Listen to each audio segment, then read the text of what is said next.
Welcome, gather round the fireside and listen to a tale of Fionn McCool, Cú Cullen, Deirdre of the Sorrows, Gráinne Wail. From giants right down to fairies, of both the trooping and solitary, and those who are sometimes scary.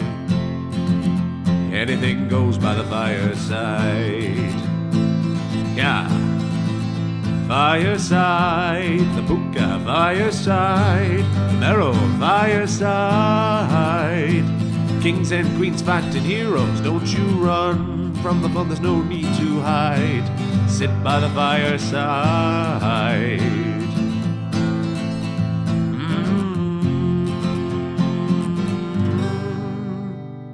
Fireside.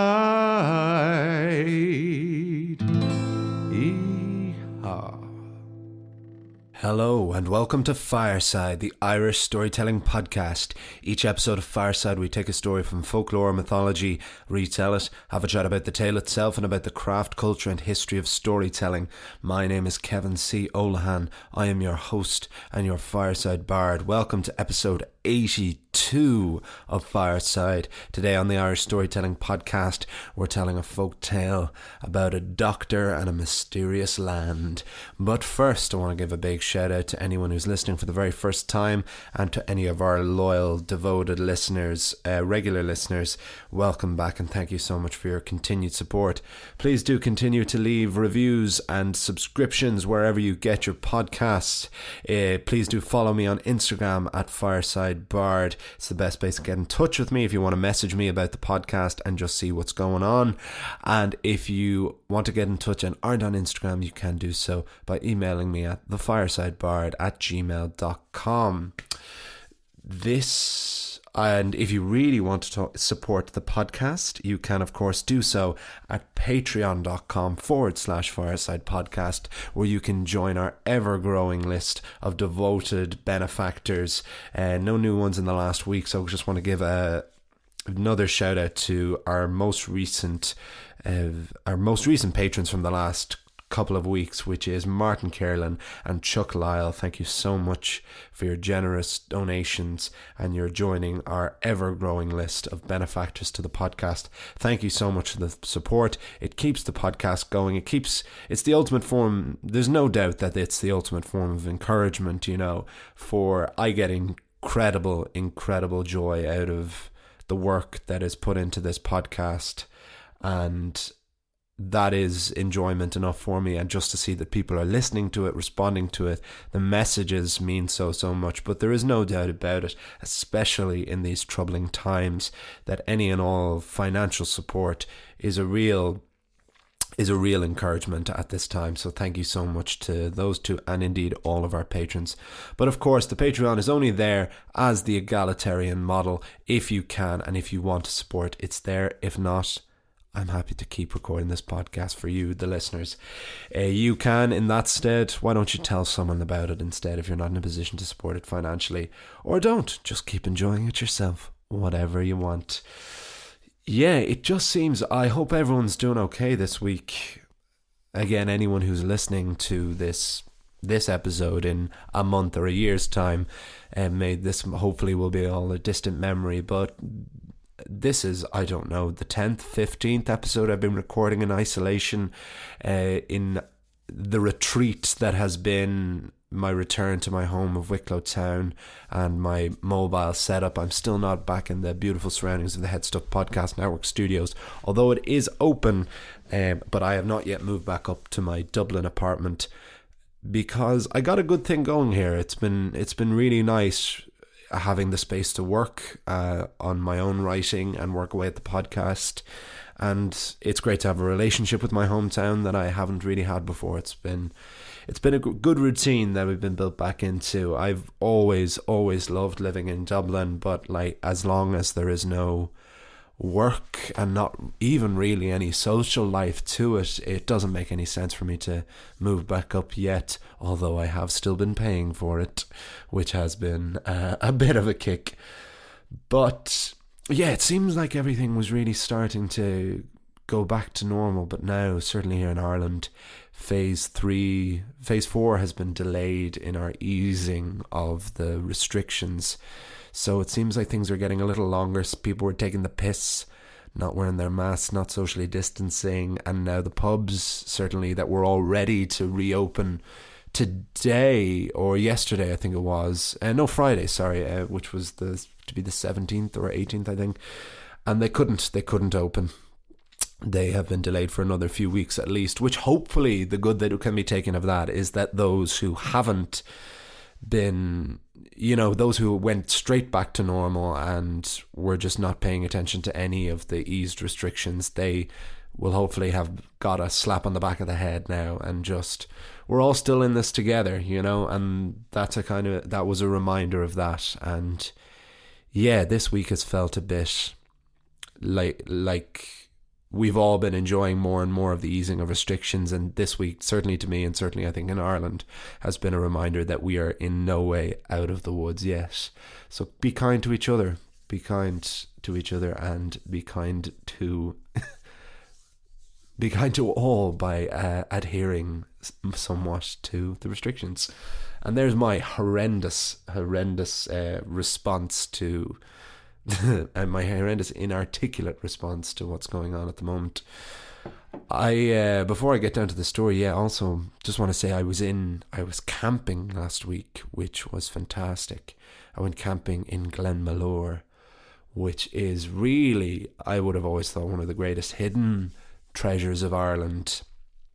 It is properly, I was there briefly before, I don't know if I mentioned on the podcast, where I was totally rained out of it, but I was there for a couple of days last week and it was absolute paradise. It rained a bit on the first day but didn't at all on the second day, and it was truly as close to living in a folk tale as I had encountered being in the woods there, especially after doing the few Wicklow folk tales. So highly recommend anyone who is around the Leinster area or further around Ireland at all, check out Glenmalure or just go camping. Camping is really having a moment again because no one can go into any music festivals this year, so everyone has the itch to get in a tent, get out in there in the wilderness and drink a huge amount of cans.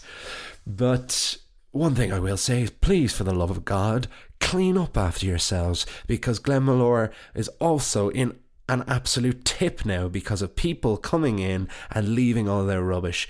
And I know people aren't coming down consciously doing that. I know it's a hangover on the next day and you just want to get out of there. But for the love of God, stop setting your tents on fire and stop destroying my home county. Please and thank you very much. Yup, Glenmalure. Take a little sup of my cleanse tea, which has become a staple of the podcast recordings now. If any rogue slurp has made it into the edit of any of the episodes from the last 4 months. The story this week, it's a folktale.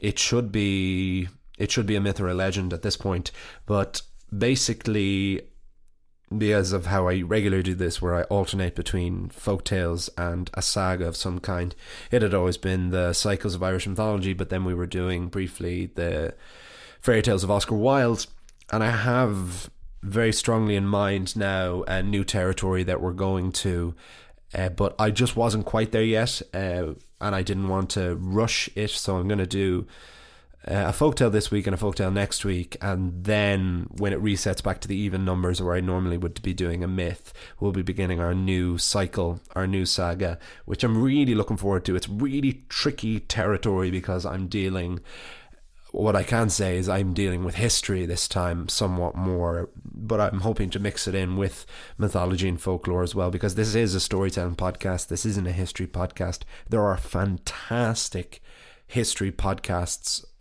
Irish history podcasts already out there. The Irish History Podcast with Finn Dwyer, for one. He's where you'd really want to go to. I've also seen, I haven't given it a listen to yet, so I can't give it a glowing recommendation just yet, but I have seen that there is a new Irish history podcast called Shite Talk, which is definitely up there with the best podcast names I've ever encountered, so I am looking forward to listening to Shite Talk and seeing what it's all about.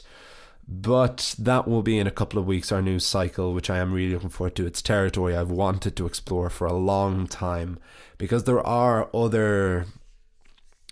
further afield mythologies that I want to explore on the podcast, but I don't think I could in good conscience without mining the direct Irish a little bit more. But that is all to come. So the folktale for this week comes once again from Folktales of Ireland by Micheál O'Sullivan, collected by Micheál O'Sullivan, or rather my adaptation of this folktale by Micheál O'Sullivan. Again, collected not by him, collected by him. And it is called The Doctor of Little Aran. This was a mysterious little folktale I discovered. Again, it was a joy because I hadn't encountered anything quite like it. Little elements of maybe the fairy frog, and incidentally came from a similar section where there was a version of the fairy frog in this book, in the same section where I found it. But I'll let the story do the talking, and we'll talk a little bit more afterwards. But here is The Doctor of Little Aran on Fireside.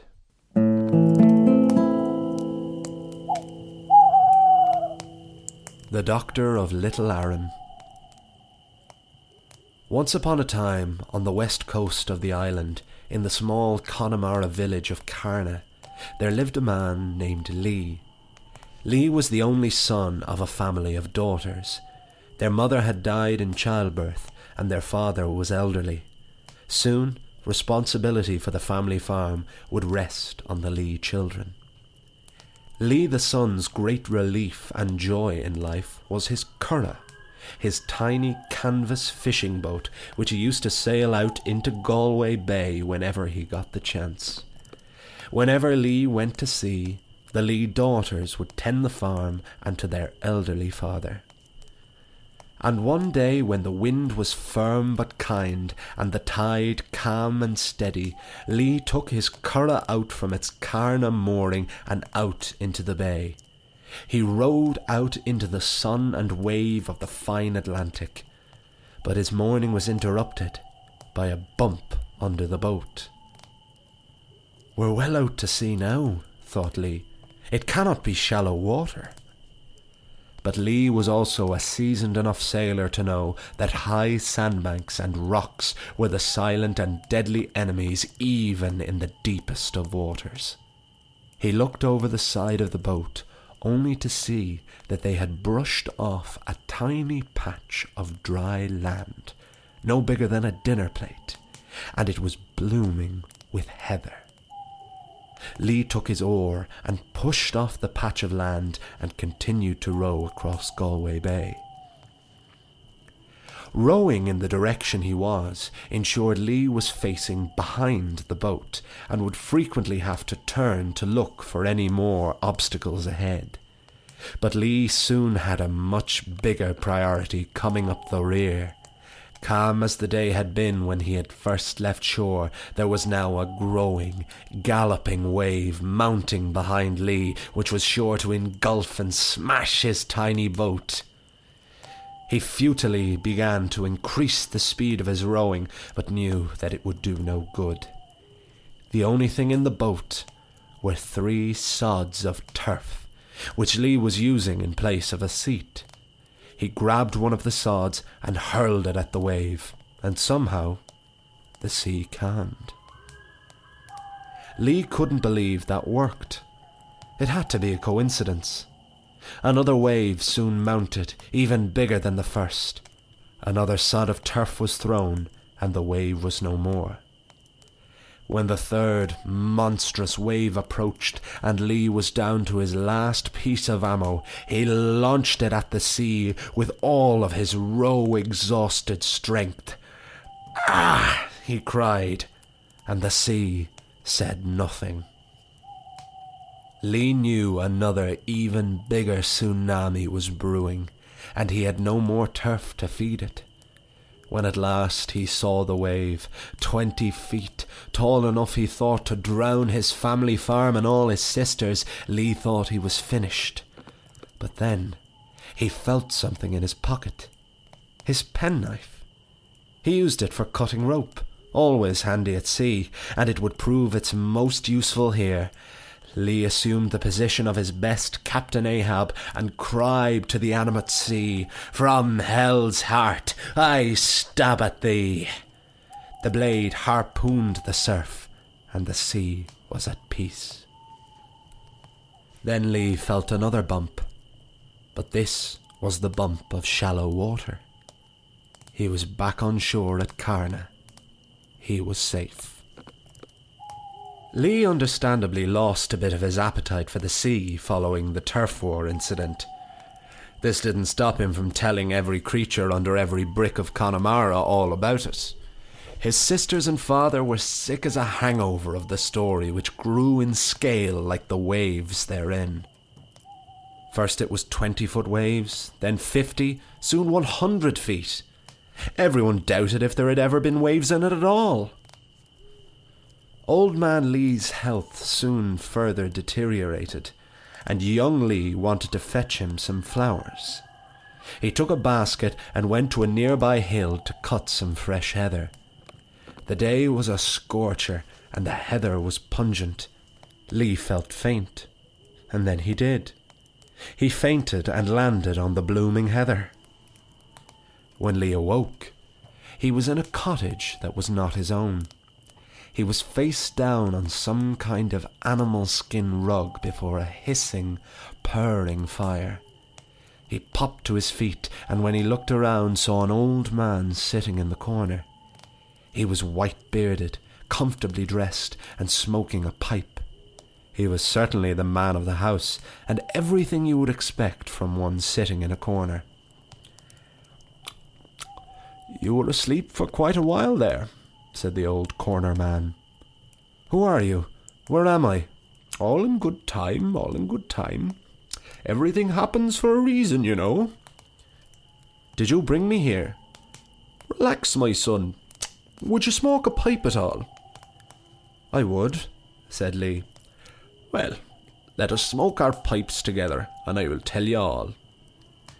Lee got the feeling he wasn't going to get any answers until he did this, so he took the pipe from his pocket, loaded it with the loose dried tobacco in the other one, and retrieved the flintstone used to light or redden the flame.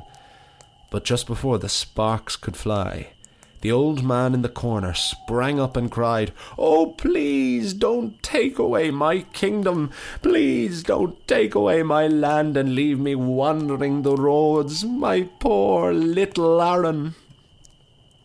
"What?" replied the startled, bewildered Lee. "I said, please don't use your flintstone to light your pipe.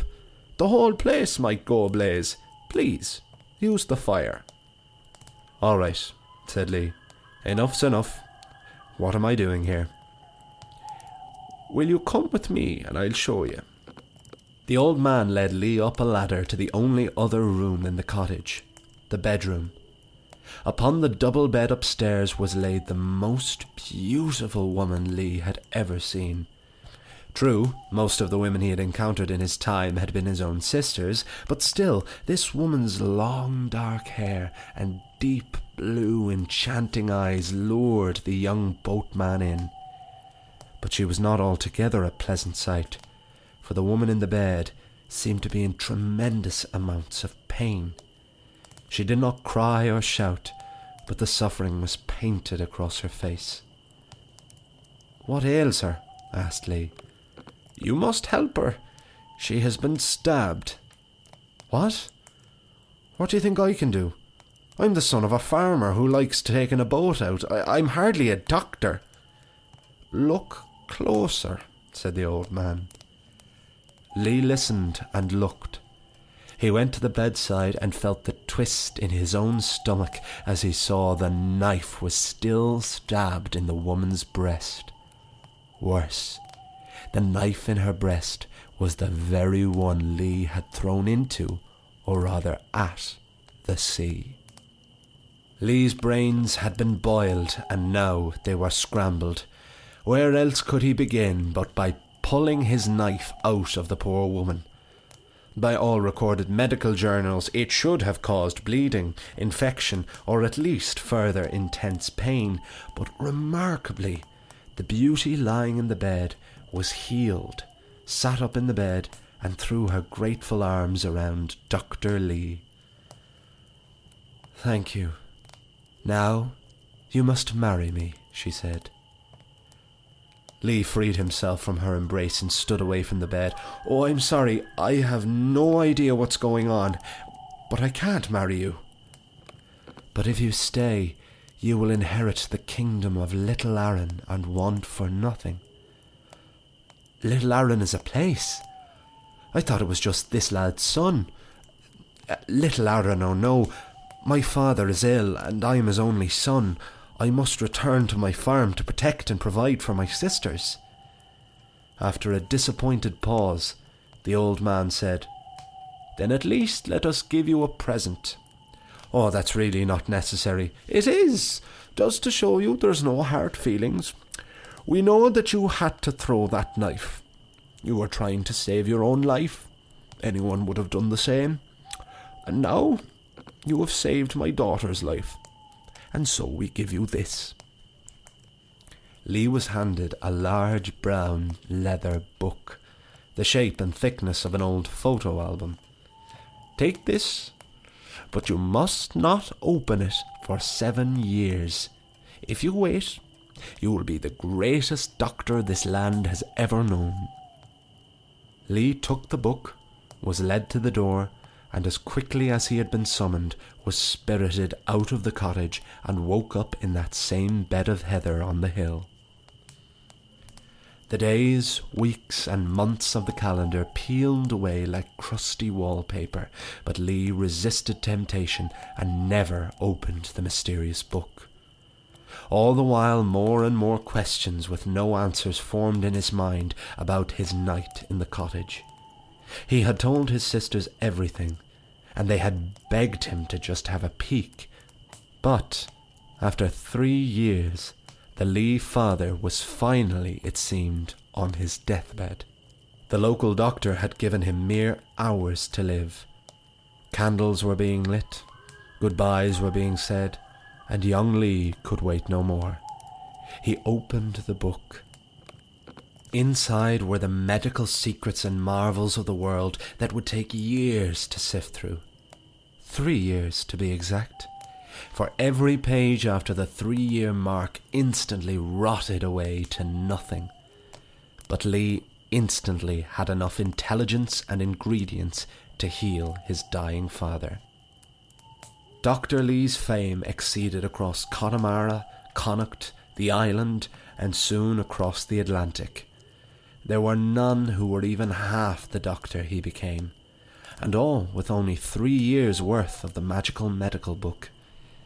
Naturally enough, Dr. Lee always wondered what secrets had been lost. Immortality? Resurrection? We don't know. And we don't know what became of Lee, because one day he took his little curragh out into Galway Bay and never returned. It's thought he returned to the cottage, married that woman, and now rules as the king of Little Aran. The end.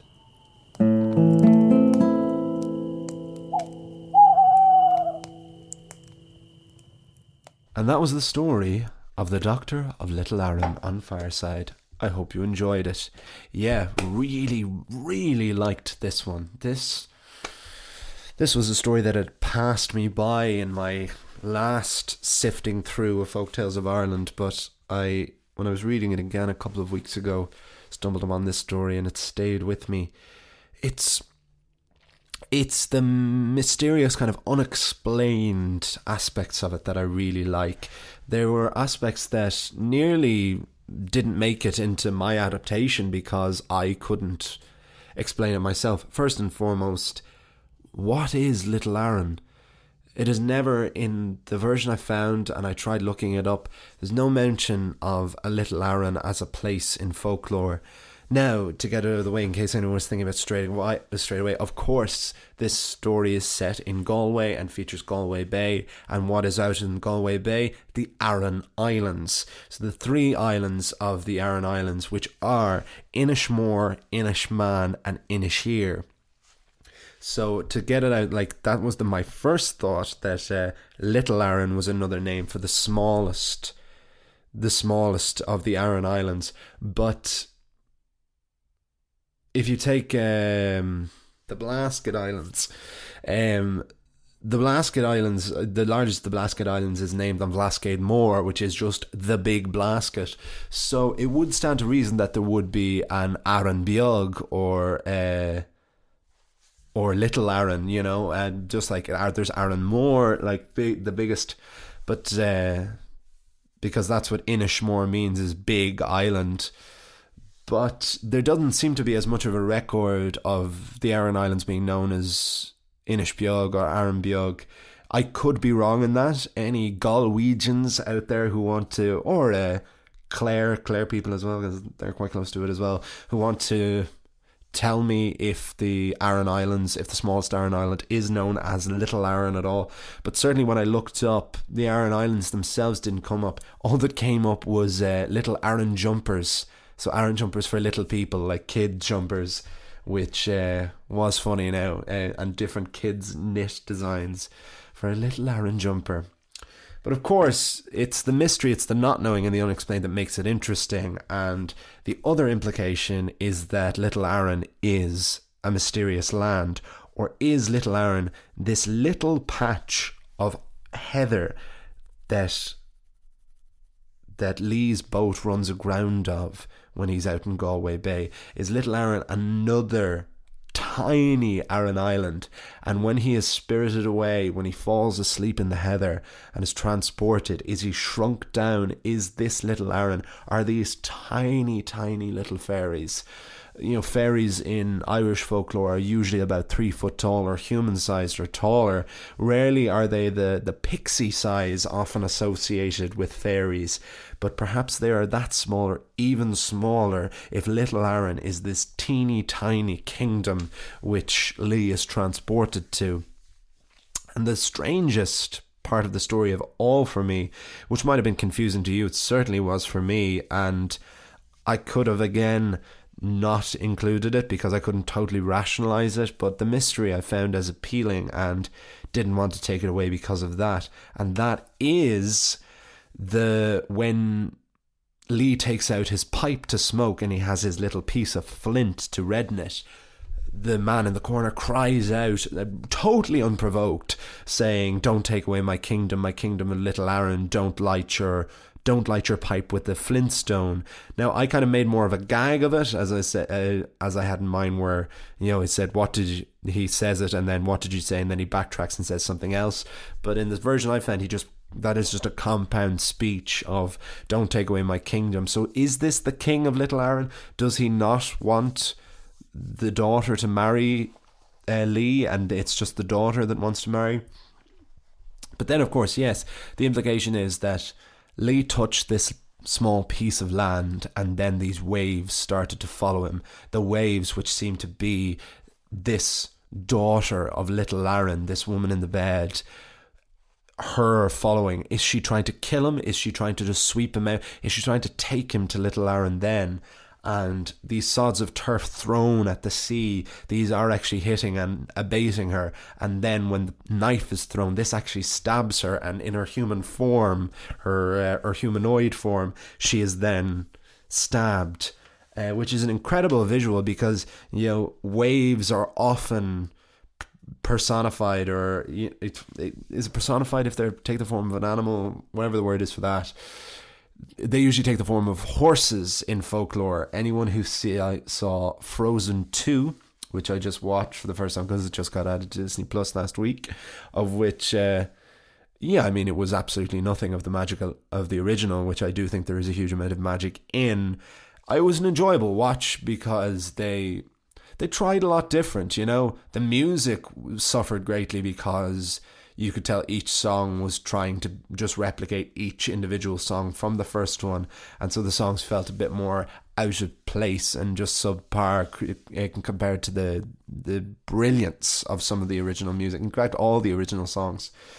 But what a strong element the story did have was the feature of a water horse that Elsa summons from the deep, which is a very specific character in Scandinavian folklore, I discovered. And indeed, Poseidon in Greek mythology is the god of the sea and horses because of the ways waves gallop. But I had never encountered waves taking the form of a woman or a person in general. And that was a really interesting aspect to this story, was that this woman tries to presumably take him, maybe to kill him, or maybe just to take him to little Aran at that point, wherever or whatever little Aran is.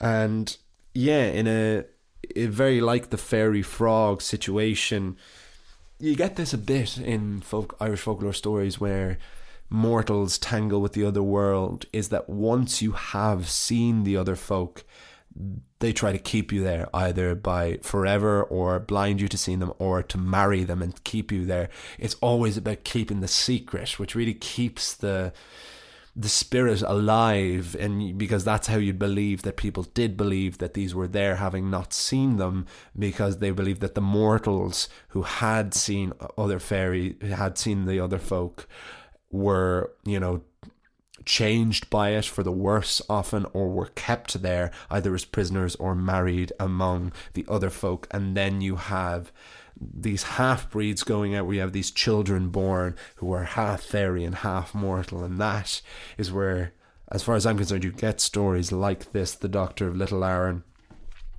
But I will wrap things up before, because I have been on a tiny, I'm literally on no bars now on my recorder. It has been on 1 bar for most of it, and I think I've said all what I wanted to say about this.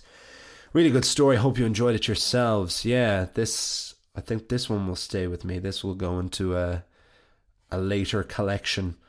Let me know what you thought. If you had any thoughts, as always, please do contact me at firesidebard over on Instagram, or at thefiresidebard@gmail.com if you want to get in touch about anything. Thank you so much for listening. Thank you so much to Alan and Paddy at Head Stuff, and for Jamie for continuing to edit this podcast. And of course, thank you to all my listeners. As just a final note, I wanted to say, where I live in Wicklow is, you know, I always consider the countryside because it's outside the town and it's surrounded by fields.